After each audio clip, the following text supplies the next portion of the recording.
자, 오늘 우리 사도행전 11장 이제 쑥쑥 나갑니다, 이제. 예. 또 오늘 11장 거의 다 하면 할 텐데, 가능하면 하루에 한번 공부할 때 한 장씩 끝내는 방법으로 좀 나가보도록 하겠습니다. 1절부터 3절까지를 한번 읽어볼까요? 시작. 유대에 있는 사도들과 형제들이 이방인들도 하나님의 말씀을 받았다 함을 들었더니 베드로가 예루살렘에 올라갔을 때 할례자들이 비난하여 이르되 내가 무할례자의 집에 들어가 함께 먹었다 하니. 예, 지난번 우리 10장 공부할 때 이제 이야기를 보면 이제 이 이야기가 어떤 이야기인지 아시죠, 그죠? 그 계시를 받고 베드로가 이제 이방인들과 함께 이제 교제하고 성령을 베풀어 주고 난 후에 이제 유대에 있는 사도들과 형제들이, 사도들까지 포함되는 거예요. 그러니까 요한이라든가 뭐 여러 사도들과 형제들이 이제 이 베드로를 비난하는 거예요. 그러니까 다시 말하면 이 베드로가 이 가이사랴에서 이제 이 고넬료를 만난 이 이야기가 이 예루살렘에 전해졌다는 거죠, 그죠? 근데 이 일이 오늘날 우리에게는 별로 심각한 이야기가 아닌 것처럼 보이지만 당시 예루살렘 교회에는 큰 충격을 주는 소식이었어요. 어떻게 생각하냐 그러면 이 베드로가 율법을 버리고 타락했는가? 이런 생각을 하게 만드는 거죠. 예. 다시 말하면 우리가 지난번에 공부할 때 말씀드렸던 것처럼 이 무할례자인 이방인들이 할례를 받아서 이제 보통은 이제 그 다음에 침례를 받고 그리스도인이 되는데, 근데 이 할례를 받기 전에 침례를 받아 입교한 것은 이 고넬료가 처음 있는 일이라 했죠. 예.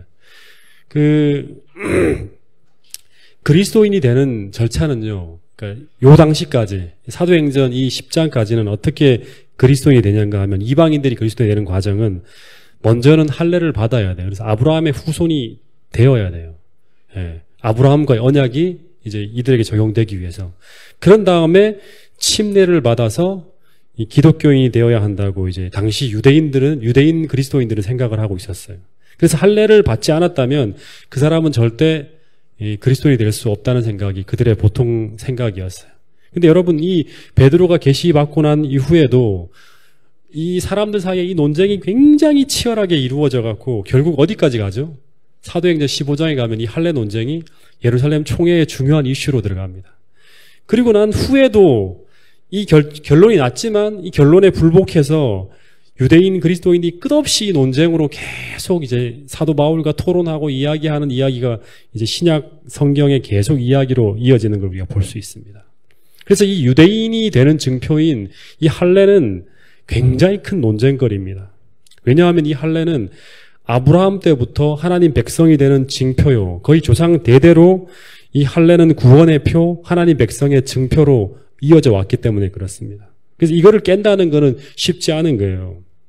그래서 절대 다수의 그리스도인들은 이 할례를 굉장히 중요하게 생각하고 있었어요.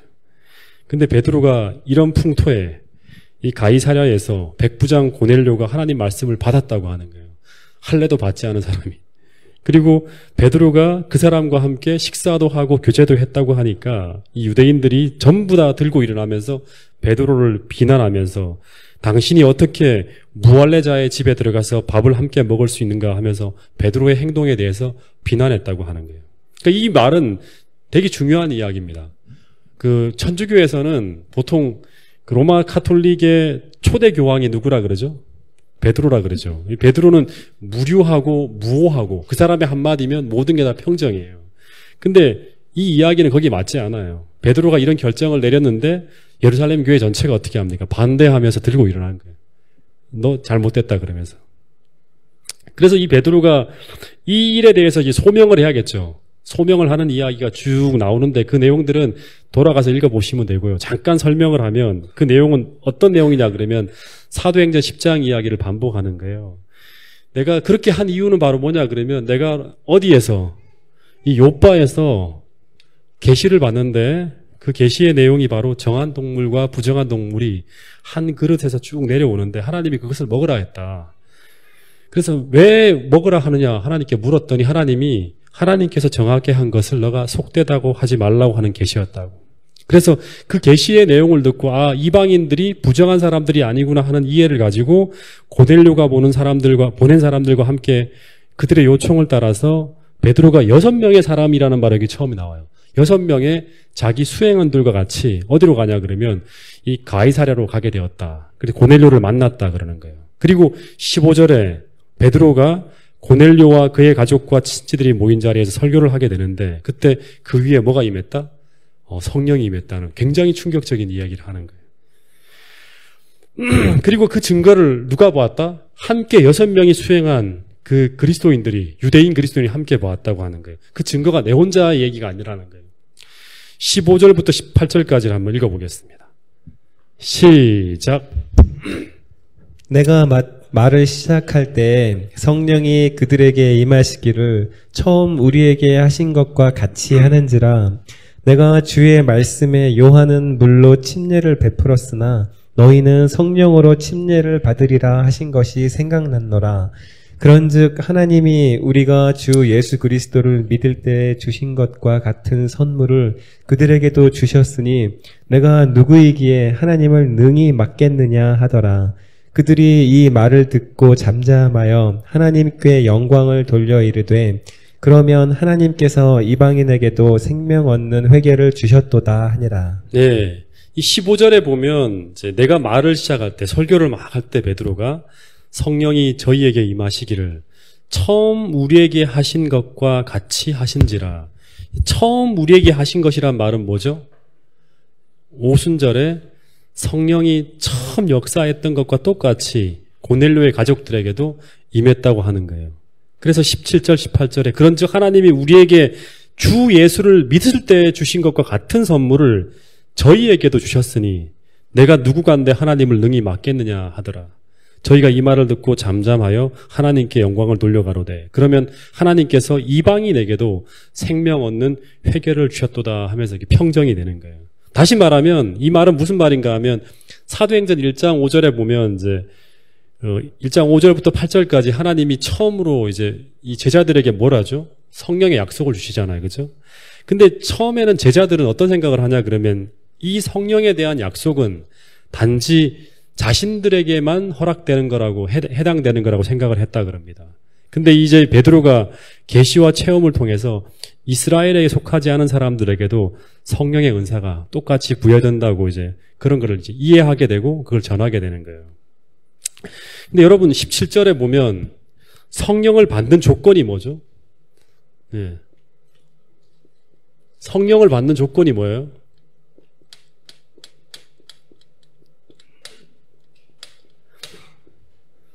성령을 어떻게 하면 받는 거죠? 성령을 받는 조건. 그리스도인들에게 최고 좋은 선물은 성령 받았다는 거예요. 그리스도인에게 최고의 좋은 선물은, 제일 중요한 선물은 성령을 받았다는 거예요. 성령을 받는 조건이 뭐예요? 여기 보면 17절에 보면 뭐죠? 오직 하나의 조건만 있어요. 우리가 주 예수 그리스도를 어떻게 할 때? 믿을 때 주시는 것이라고 하는 거예요. 다시 말해 성령을 받는 조건은 오직 하나예요. 예수 그리스도를 믿음으로 말미암아 그리스도를 영접함으로 말미암아 받게 되는 것이 바로 뭐다? 성령이라는 거예요. 이것은 헬라인이나 유대인이나 로마인이나 차별이 없다고 얘기하는 거예요.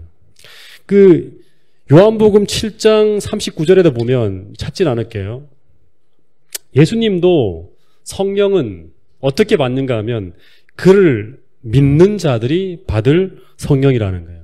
그 믿음이 있으면 이 믿음을 통해서 따라서 우리에게 예수님이 들어오시는데 지난번 안식일 설교한 것처럼 그 내 안에 계신 그리스도는 바로 누구다? 성령이에요. 예. 그러니까 성령이 예수님과 같은 마음, 같은 생각, 같은 은혜를 가지고 우리 안에 들어오신다는 거예요. 예. 같은 구원의 능력을 가지고. 그래서 내 안에 계신 그리스도를 우리가 어떻게 체험할 수 있는가 하면 성령을 통해서 체험할 수 있다고 이 성경은 소개하고 있는 거예요.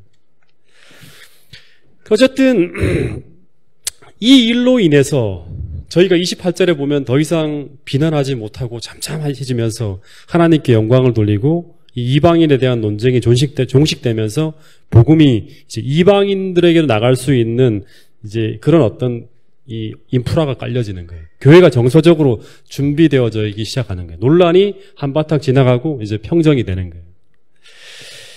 그러면서 이제 이 사도행전 11장의 이야기는 이 편견이 교회적으로 무너지면서 이방의 복음을 전하기 위한 또 하나의 스텝을 이제 놓게 되는데, 그게 바로 뭐냐 그러면 이방의 복음을 전할 수 있는 전초기지와 같은 한 교회가 세워집니다.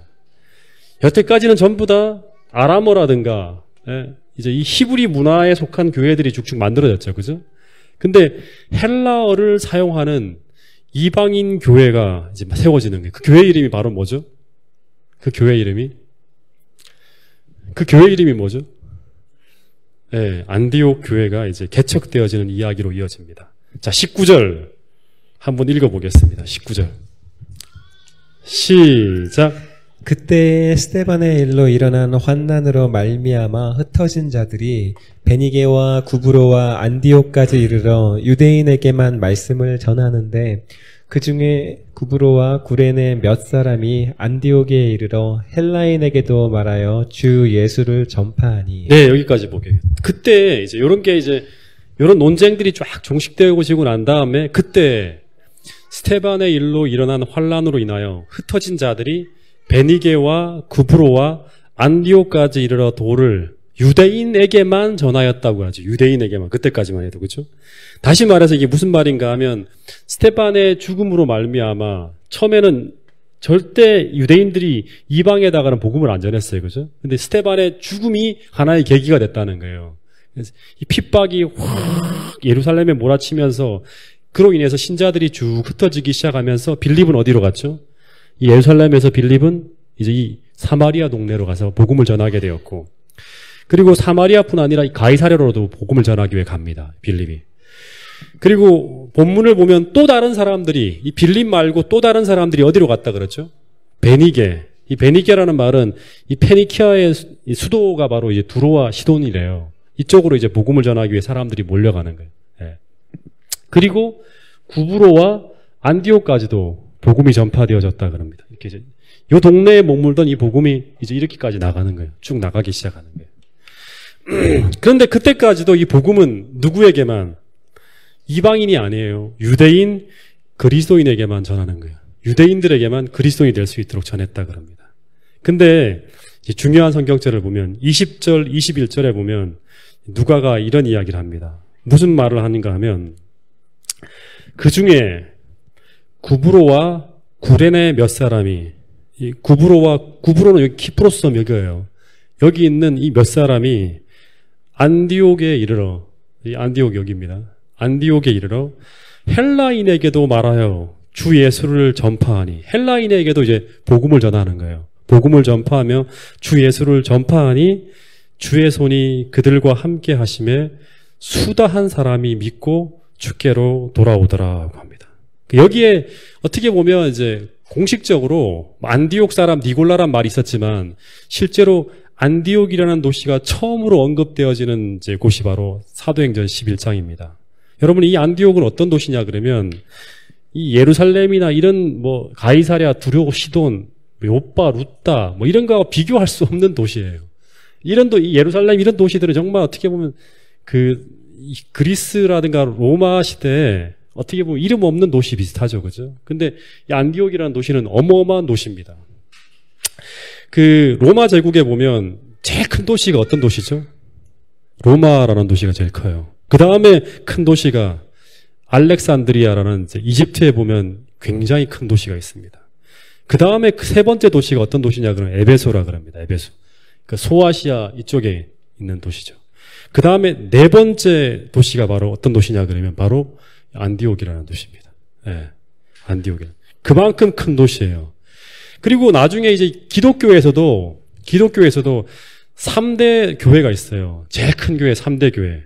그 제일 중요한 교회가 어디가죠? 본부 교회인 예루살렘 교회가 있고, 그 다음에 로마 교회가 있고, 그 다음에 안디옥 교회가 있습니다. 네, 굉장히 큰 교회.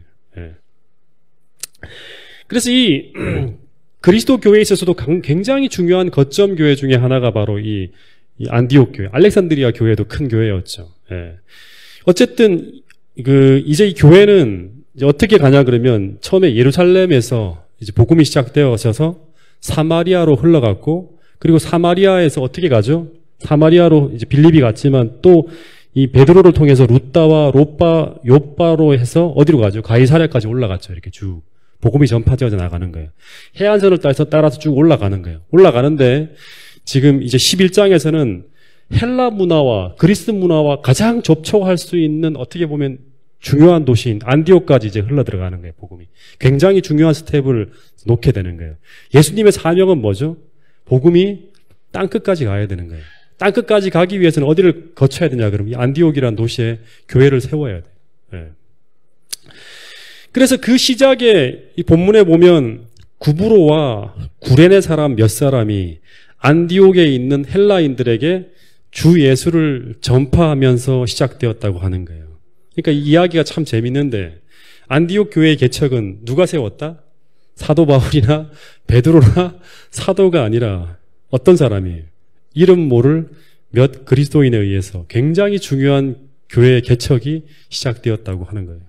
근데 이 무리들이 어떻게 그 문명으로 화려한 그 대도시에 신화와 더 선진 문물이 있다 그러면 더 선진 종교들이 많을 수 있을 거 아니에요. 그죠?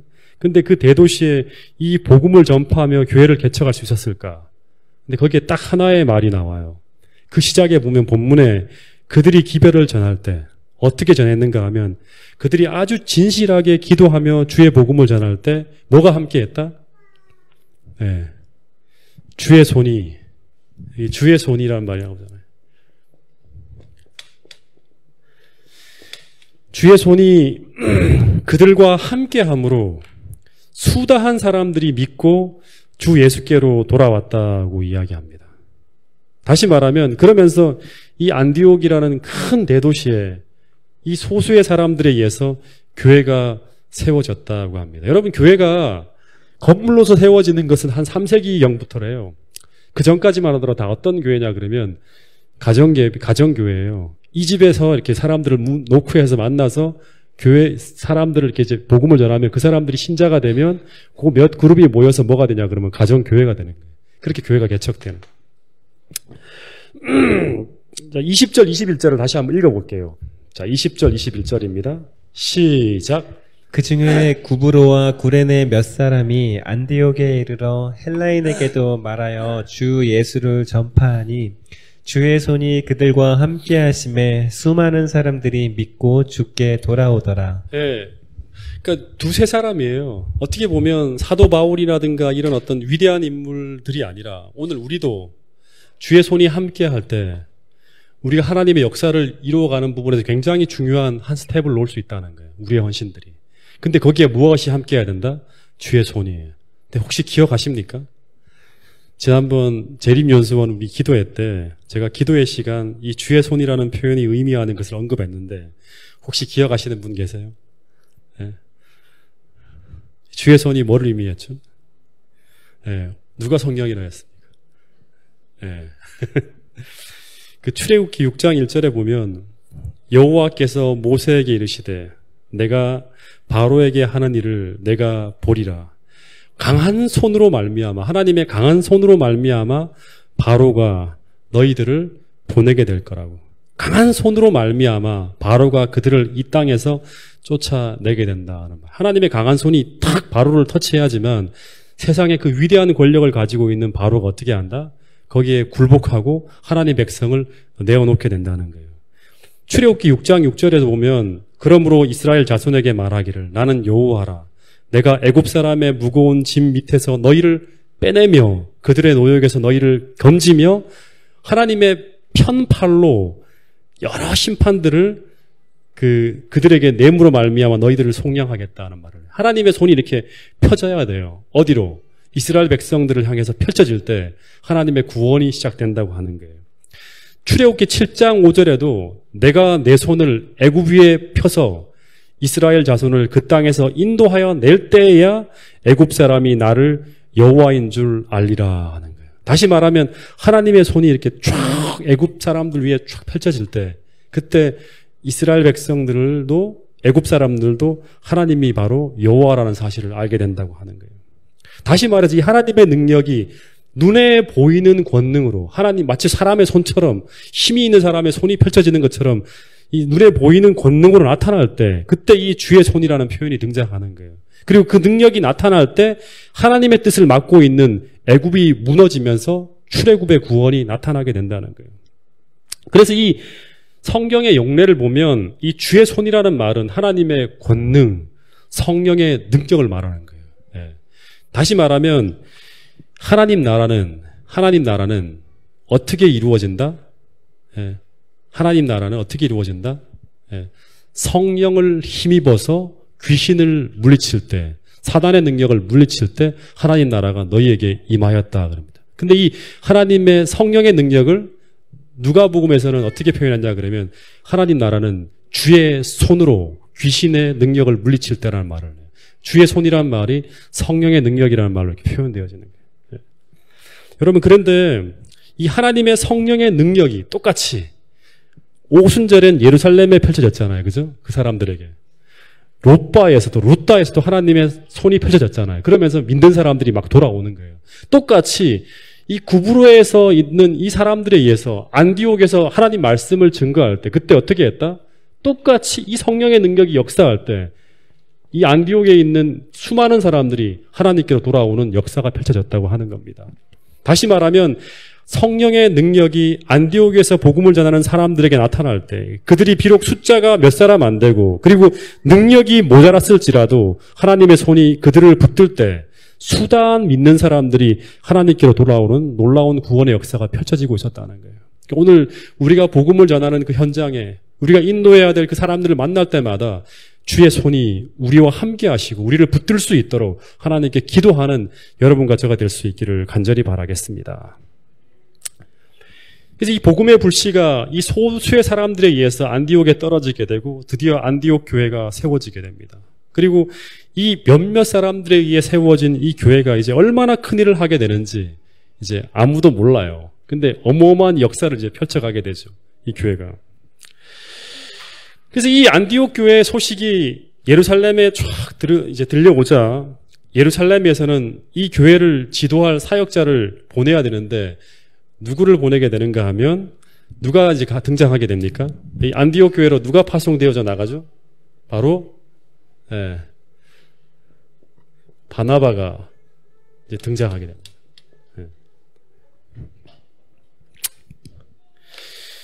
그래서 이 11장부터 시작해서 이제 사라져 있던 이 바나바가 다시금 이제 전면에 등장합니다. 근데 이 바나바는 키프로스 섬, 이 섬 출신이라 했죠. 이 구브로 섬, 그죠? 근데 이 바나바는 어떤 생각을 하는가 하면 안디옥 교회만을 바라보지 않고 이 구브로 출신인 이 바나바는 이제 이 사람의 비전이 어디까지 가냐 그러면 주님의 선교 비전이 뭡니까? 유대인들은 더 안 나갈라 그래요. 계속 편견 때문에 못 움직여요. 되게 이기적이야, 이 사람들은. 아직까지도. 근데 이 바나바는 어디까지 가는가 하면 예수님의 선교 비전인 땅끝까지. 다시 말해서 세계 선교의 비전을 품고 안디옥 교회로 달려가고 있었다는 거예요. 여러분 오늘 우리의 선교 비전은 뭐죠? 재림교회 선교 비전은 세상 끝까지예요. 세상 끝까지 뭐 하는 겁니까? 새천사의 기별을 증거하는 거예요. 그러니까 오늘 우리가 좀 편하고 우리가 그런 불편함 때문에 우리가 이기적으로 움직이지 않는다 그러면 오늘 우리는 유대인들과 똑같아요. 그러면 이 사람들의 생각들을 깨기 위해서 어떻게 하죠? 핍박이 몰아치는 거예요. 그 교회. 예, 핍박이 몰아쳐서게 하더라도 흩어지게 만드는 거예요.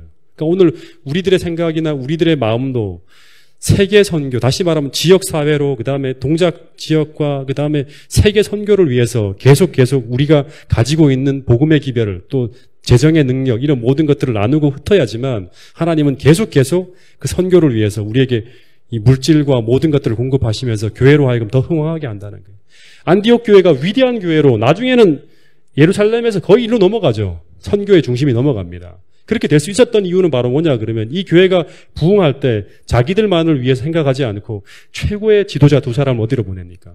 바울과 바나바를 세계 선교로 보내는 거예요. 그리고 계속 하나님은 이 안디옥 교회를 보살피는 거예요. 선교사를 계속 파송하는 교회가 바로 이 안디옥 교회가 되는 거예요. 그래서 이 안디옥 교회의 비전은요, 유대를 넘어선 이방을 향하고 있었어요. 예.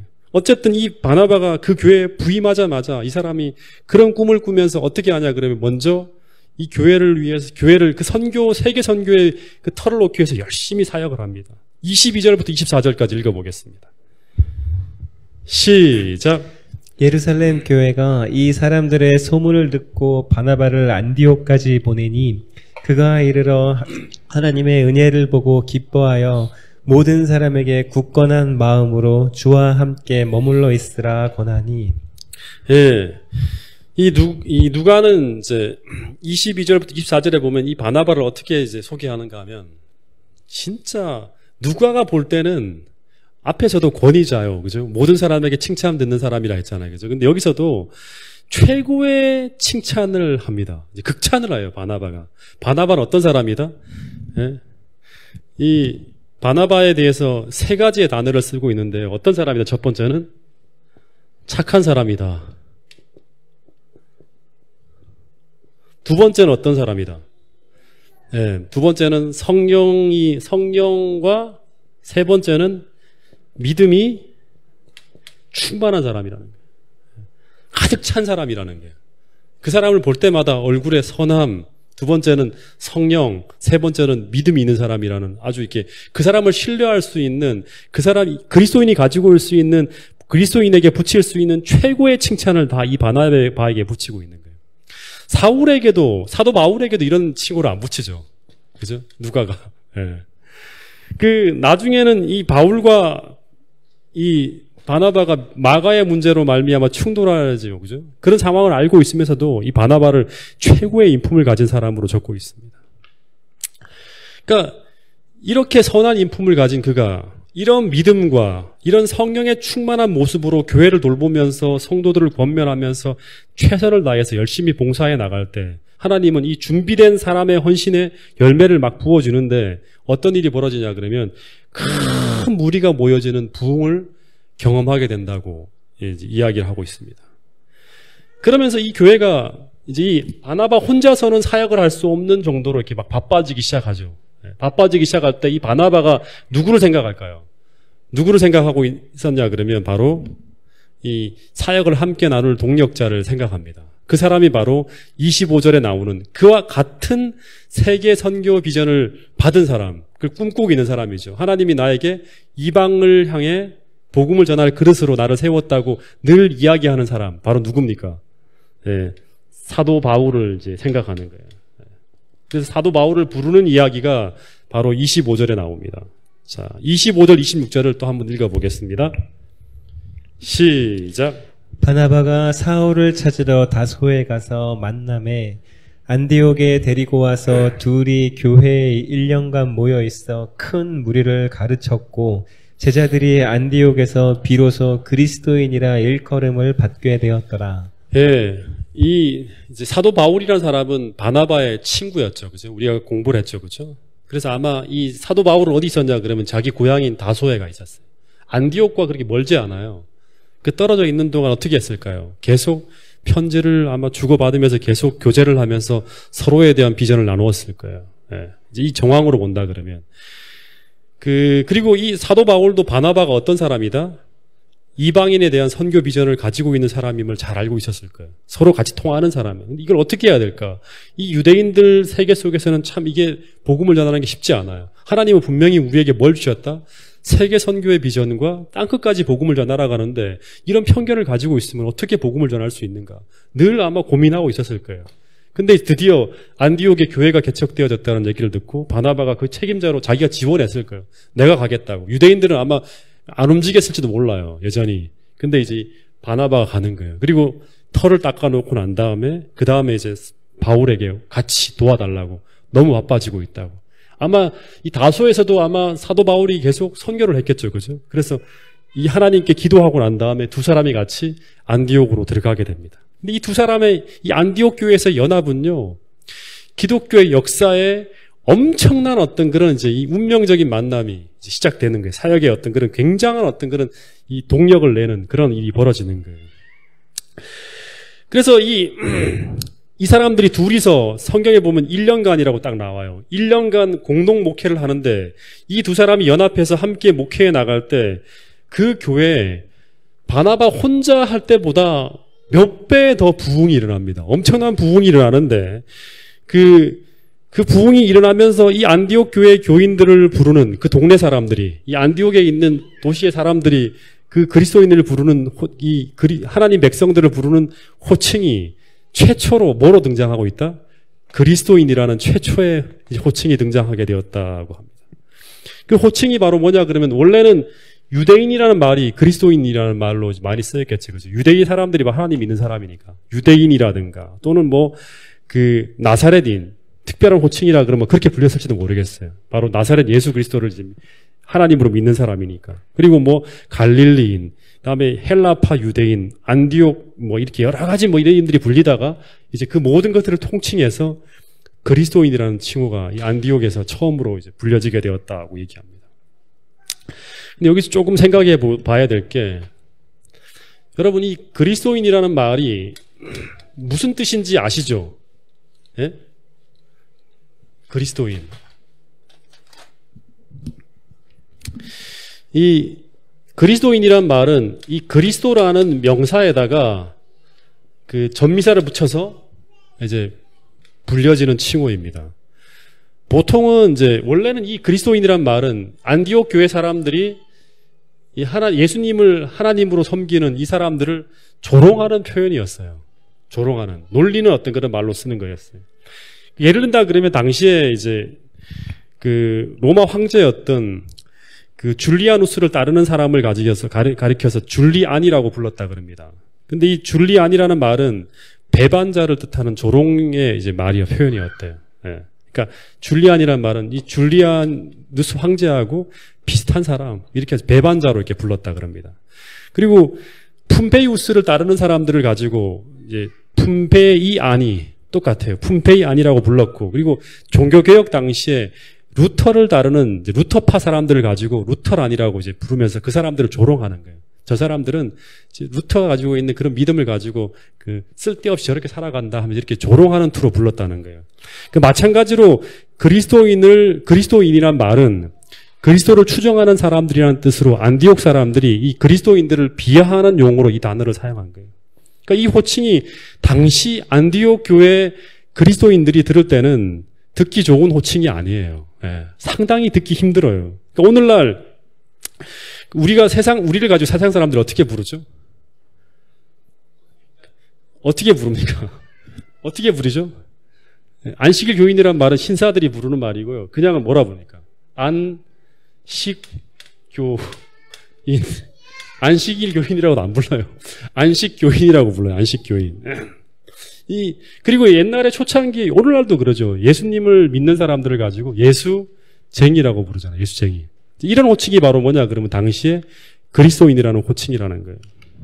그러니까 당시에는 이 안디옥 교회에 다니는 사람들은 자신들을 조롱하는 이 이름을 세상 사람들로 들을 때마다 오늘 우리가 안식교인이라고 듣는 그런 것과 똑같은 어떤 느낌을 받았을 거예요. 근데 지금은 그리스도인이라는 말은 어떤 당시에 조롱조로 부르는 정도는 아니죠. 그죠? 오늘날 그리스도인에게는 굉장히 영광스러운 칭호가 바로 이 그리스도인이에요. 한 2000년이 지나고 난 다음에.